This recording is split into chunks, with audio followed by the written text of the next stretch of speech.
Good afternoon, Flagler. We are sitting here with Carmen Gray with her Long Live Curtis Rise to Greatness.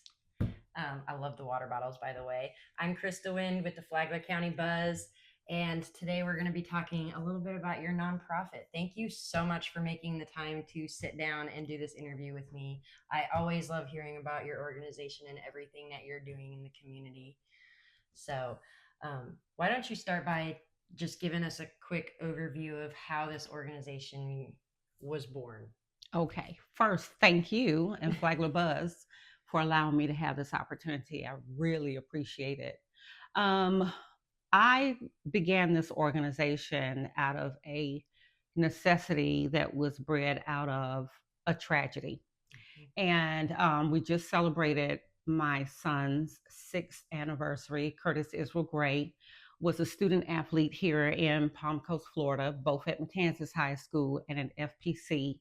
Of course, he grew up here for 9 years. He attended Rimfire, Indian Trails, and then off to both of the high schools. At Matanzas, he was a football captain, and at FPC, he ran track. So on April 13th, unfortunately, Curtis tragically lost his life. And it was due to murder. That type of impact riveted our community. Um, it was totally unexpected. He was the first teenage homicide in 12 years. So I was not prepared. We were not prepared as a community for that type of devastation. The ripple effect of such a heinous crime impacted families all across Palm Coast, a lot of the students. And initially, in the beginning, I received a phone call from one of his friends. And in the background, I could hear deep wailing.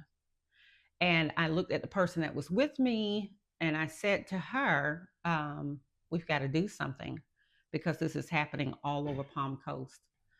I received a phone call from his coach asking me to try to help him, like gather the children, garner the children with a positive message. And that just kind of became the spark. But I want to talk about what Curtis was doing prior to his death that Okay. made the impact so difficult. So prior to his death, there was an organization called Rise to Greatness. Um, it was headed up by Enosh Henry and another young man named Chris. Curtis joined this team. The message was Rise to Greatness, from which he became an advocate. And he promoted that advocacy with two words: be great. And it was something that he really believed in. And he started a peer to peer support group with students here in Flagler, Palm Coast. Well, when Curtis died, the kids came to my house and they were frantic and they were yelling and they said, "Who's going to lead us now?" Well, I had no idea. Um, I had no idea. And I asked them, I said, "What did he teach you?" And they went on to rehearse some things that they had solidified as a group that they would do. They would always check in with each other. They would monitor each other as far as wellness, just to make sure they were each okay. And he was also an advocate for substance abuse prevention. I had no idea. I didn't know until it was like the end of May. He was presented with an award from four government agencies out of Jacksonville that highlighted this significance. And the thing that made it very significant is that only one athlete per state can become a recipient of this award. So it's the 2019 Champ Award. I had no idea what to do, but I was determined that while his physical presence was no longer with us, I was not going to allow his legacy to die. And so, out of anguish, out of pain, out of desperation, and let me tell you, I was not skilled. I had never um, entertained the idea of doing a 501c3 organization, but there were several people in the community that pushed their sleeves up, and we all got to work and we started putting together this nonprofit. And the focus is mental health, and it's to stabilize the community after violence, after trauma, after crisis. So here's what happens. Life goes on for the adults, and then the youth are left to kind of grapple with their own emotions and try to navigate. So it was in 2020, our team sat down. I had My skill set was in culinary. I love food, I love cooking food, the creation of food, and I didn't know how to tie the two together. And it wasn't until COVID hit. I think we all became very creative during COVID, right? When COVID hit, I decided, well, I woke up one morning at 5:37 a.m. I remember it like it was yesterday. And it was almost like a download. I started thinking about how to take something really simple to get such a profound message out. It's overwhelming. You're talking to kids about anxiety, depression, conflict resolution, grief, navigating all of that. How do I bring the language down to where they can actually receive it and understand it? Out of that was a birth. Who cracked my egg? So our organization does three things. We focus on trauma recovery, trauma restoration through education. The education piece is live and in person. We do an after school program, Who Cracked My Egg, where we utilize culinary to teach mental wellness, emotional resilience, and leadership development. The other part of what we do is we try to undergird youth who need the support financially for scholarships, and we particularly focus on athletes. I'll tell you why. The week that Curtis was killed, he was anticipating getting a scholarship. Every day he came home, he had a calendar hanging on his door, and every day he took a little red marker and he would mark the day off. He would say, "Mom, we've got this many days left." And so it became a thing. And when he did not receive his scholarship, I determined within myself that I would, in his stead, provide scholarships for athletes, not just of extraordinary strength and agility and mobility and all of the things, and not who are just excelling academically, but students particularly who are giving back to the community. Okay. So we focus on those two things. And the other part of that is our organization sat down and we looked at a post-impact model. Like, what does it look like when trauma happens after the first hour, after the first 72 hours? What should that responsiveness look like? How do we help our residents to know where these resources are, how they can actually obtain them? Because for me, Crystal, I had absolutely no help for 10 months. Wow. And it was through SMA and Alicia Vincent. I owe so much to her. They curtailed their program for me. I asked them to provide a service that they normally would not provide to the youth of Flagler County, and they did. So when we began to launch the prototype and start doing the forums for Who Cracked My Egg to test it, to make sure it was sustainable, we did it with their presence. we did it to make sure that if a child was triggered or needed the support, that we had someone on staff from SMA to handle that part of it. And I could just say so much about them. So if you look at LLC RTG, LLC stands for Long Live Curtis. RTG is Rise to Greatness, but the kids came up with, because of the stigma of murder and tragedy, they came up with LLC, Rise Above the Violence. Long name, I will never change it because it's for the kids, by the kids. They're no longer kids, they're adults now. His originating class. But that's what we look at. We look at providing those supports. And let me say this, someone out there will think, oh, well, Flagler is a quiet community, and it is. The state of Florida, however, youth ages 8 through 18, 67% of them will experience violence.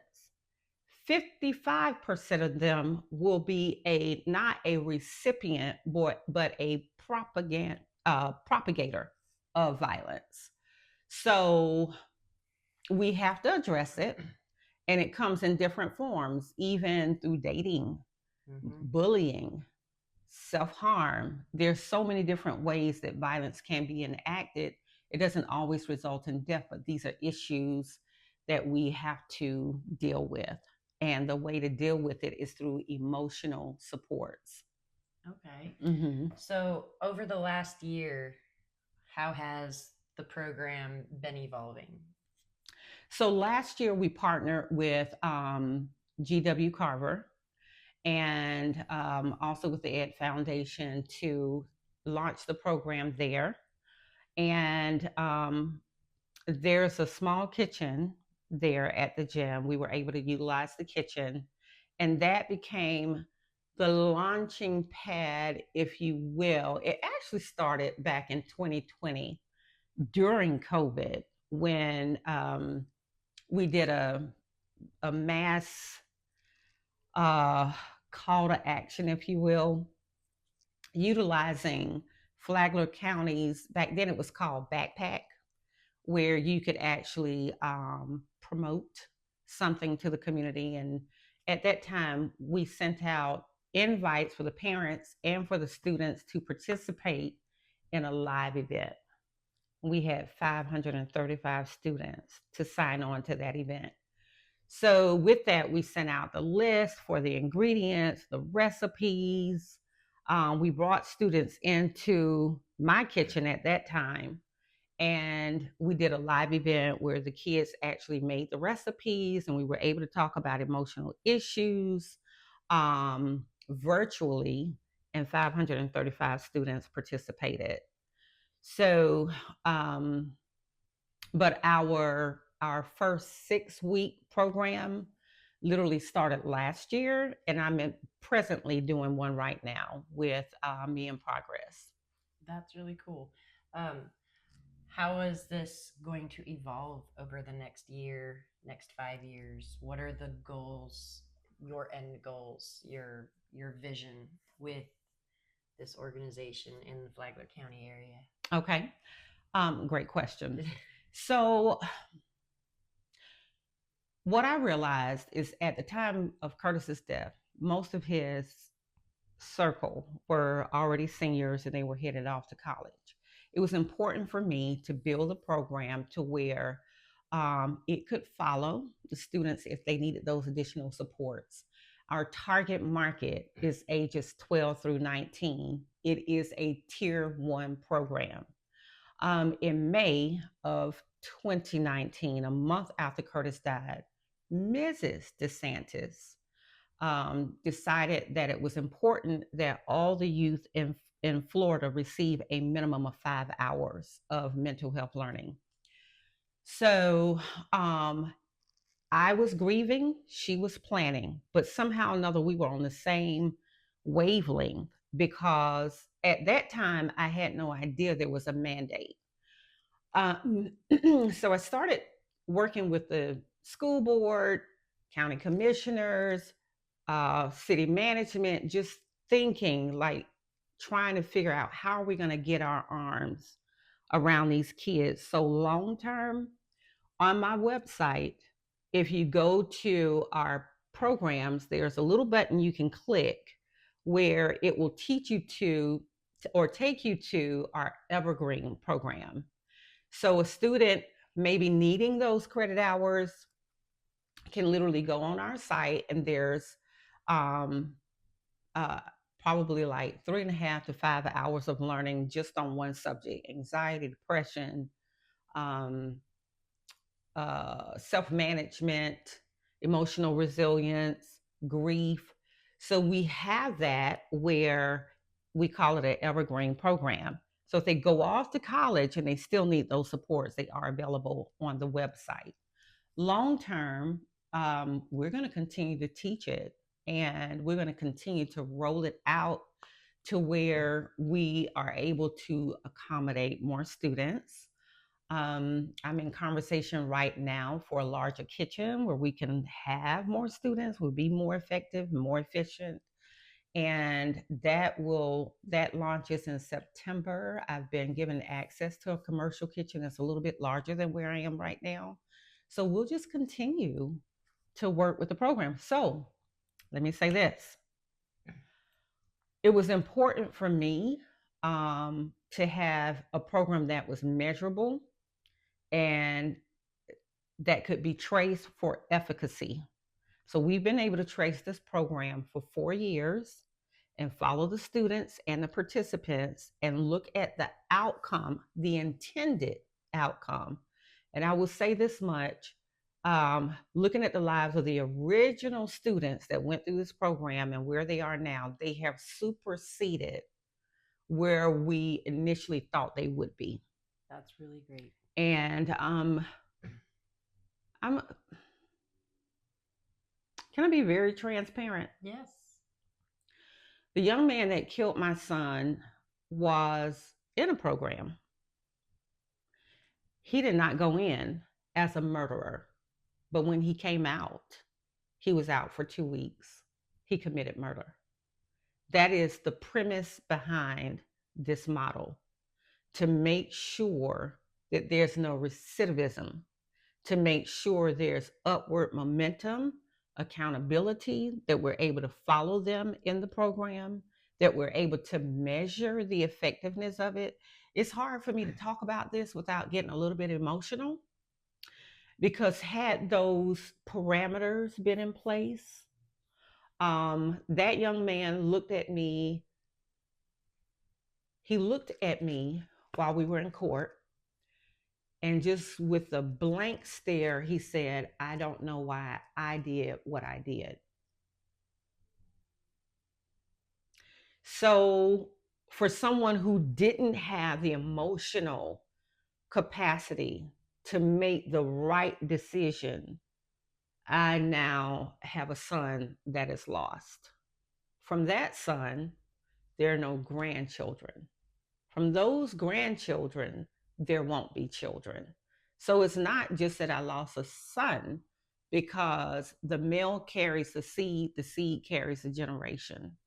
So with the loss of my only son, because the person who pulled the trigger had no idea why they were doing or did what they did. This is not a fly by night, oh, it's a good idea. This is very important. It's important that the emotions are managed in a way where just a moment of being able to pull back could save a life. You know what I mean? Yeah. Excuse me. You're so how can the community get involved helping with your organization and the mission that you have to build that emotional resilience and those qualities with the youth in our area? Well, I'll tell you something. I have a surviving daughter, And when Curtis died, we didn't have the supports. They're here. I don't know if the issue is gatekeeping. I don't know if the issue is that the gatekeeper doesn't know the services that are being provided by certain organizations. I don't know if it's a lack of exposure. But my situation was widespread and well known. And when I tell you there was not an offer for me and for my child, for safety, we didn't have that. We didn't have the referrals. And so for me, someone asked me, why do you share your platform with other people? God forbid that something tragic happens to someone else and they just have no idea where to turn.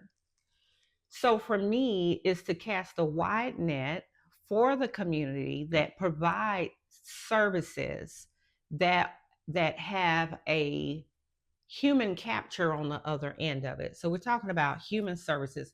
We just want the humanity part of it to be put back into human services where there's more of a sharing in the community. And I was told that there's going to be an initiative where more nonprofits are able to get together. And I'm not talking about a card swapping exchange with a brief conversation.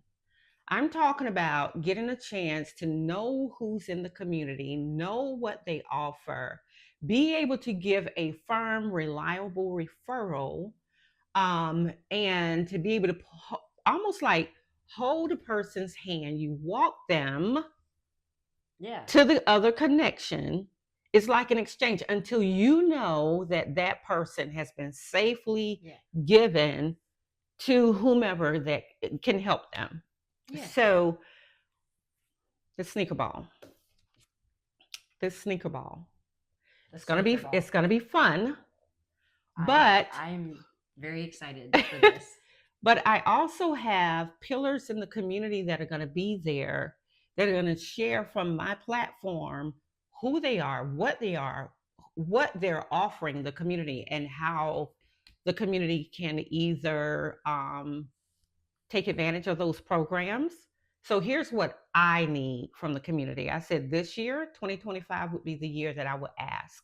It's not just about the financial support. Sometimes you all have resources that's more valuable than the dollar. Yes, I said that.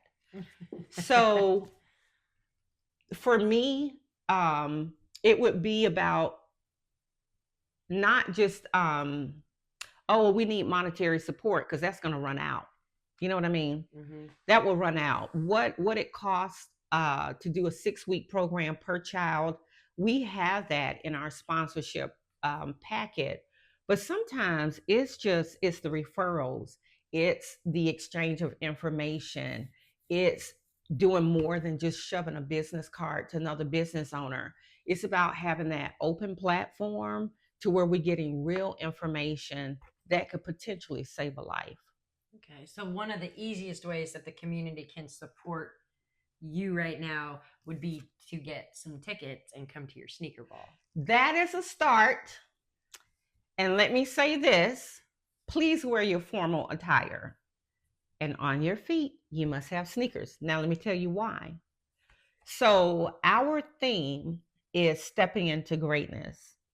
That is a complete pop-off, if you will, of Curtis's motto of being great. So every single event that I do will have an underlying theme, just promoting greatness. What does that look like? What does that mean to step into greatness? So would you do me the honor and pass me a sneaker? Of course. All right, so let me show you. What we're doing is we're asking people who are coming to put some thought into your sneaker. What's going on your feet? How are you going to step into greatness? So for me, I wanted to do something that was a little bit of fun, maybe even to promote some mindfulness, with the groups connecting together. I know my team and we all sat at this table. I covered the table with a black tablecloth. We pulled out all the paint, and it was wonderful just to sit here. We ate. We had a chance to talk to each other, not at each other, not in a meeting style, but to just really have some mindfulness and think about how we want to present to the community. So I would advocate, because this is something I do once a year. I try to make sure we're doing some type of mindfulness activity. So I would advocate, yes, please. It's not just about the ticket sales, also about sponsorship. When you go on the portal, there is a little QR code. Let me say the date is May 2nd. That's a Friday night from 6 to 9 p.m. You're going to come in and we're going to capture your feet on a sneaker cam. That's going to kind of set the tone for the evening. We have great speakers, but here's the other deal. We are going to bring awareness, not just for what I'm doing in the community, but what other organizations are doing as well. So if you're looking at this, you're thinking, well, how can I get involved? How can my organization get involved? Please go here. You want to go to Give Butter, like butter that you spread on toast, GIVEBUTTER.com. Sneaker Gala, but the S and the G are capitalized. So it'll be capital SNEAKER, capital GALA. So givebutter.com/sneaker gala. When you go to that site, it's going to not just give you a snapshot of how we got started. There's a video about Curtis, how we got started, the story behind LLC, but it will take you into a portal where you can purchase tickets. You can also get a vendor table, but you can make a donation. You can decide whether or not it's going to be a one-time donation, if you're going to partner with us with a monthly partnership for as low as $5 a month, or if you want to do a once a year, one time donation. So you have those options. It doesn't matter where you are financially. Trust me, there's a way you can give where it's comfortable for your budget. We're not trying to choke people. We know you have to eat and pay bills. Mm-hmm. That's not the goal.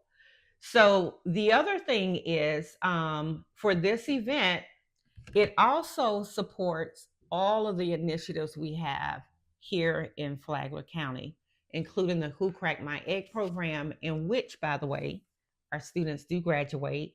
They get community hours. They get a certificate of completion. They can present that information. So that's 6 weeks of learning versus 5 required hours. Okay? Way to get ahead. It's a way to get ahead. I love it. I can't wait for your sneaker ball. Thank you. I hope it'll be all right if I wear my boots, though. Dazzle them up. They are dazzly. They're cowgirl boots. Okay. They're made for walking right into greatness.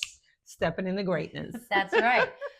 Are there any other ways that the community can get involved aside from maybe attending an event or donating money? Are there volunteer opportunities? There are volunteer opportunities, especially with the Who Cracked My Egg program. Please hit us up on the website, www.longlivekurt.com. On there, if you look at the tab across the top, there's room for volunteers. And there are criteria for the volunteer positions. It tells you what positions are available. So just go online if you'd like to assist with that. And that's been very, very good for us. We've met some amazing people. We also have, so right now I'm actually in the middle of teaching after school programs, but summer's coming. Mm-hmm. So I'll need help during the summer. So just go online and hit that volunteer button. But if you're curious about the program, you want to know a little bit more about it, you can also go online and go to the tab that says programs, and it'll show you what's in that portal. So everyone would be able to get a little bit of a taste and see what the program actually entails and Absolutely. everything to do with it. Absolutely. That's really awesome. And the sneaker ball, that's going to be at the Palm Coast Community Center? Yes, in the big room in the back. All so right. That's going to be room 112. And tickets are on sale right now. And if they want, and they're for $75. So the tickets are $75. We want it to be priced affordably. The tables will seat up to 8, and that is priced at $600. If you're a vendor, please go ahead and select a table for vendors. We do have that. And then if you say, well, Ms. Carmen, I'm going to be out of town, I can't come, I would love to be there, how else I can support? Oh, so glad you asked. Well, when you go into the portal, if it pulls up the ticket information, you can opt by saying, no thanks, I want to donate, and press that little button, and it'll take you into the portal that will offer you different levels of donorship and sponsorship. That's really awesome. I look forward to seeing you at your sneaker ball. I cannot wait. I'm sure it's going to be an absolute blast. Thank you so much for sitting down and talking with me about how your organization is growing and the lives that you're able to change. It's always so awe-inspiring to hear your story. Thank you so much. Thank you. Thank you guys for watching. You can find us on our website and on YouTube with more locations for these video interviews to come. Thanks for watching. Until next time.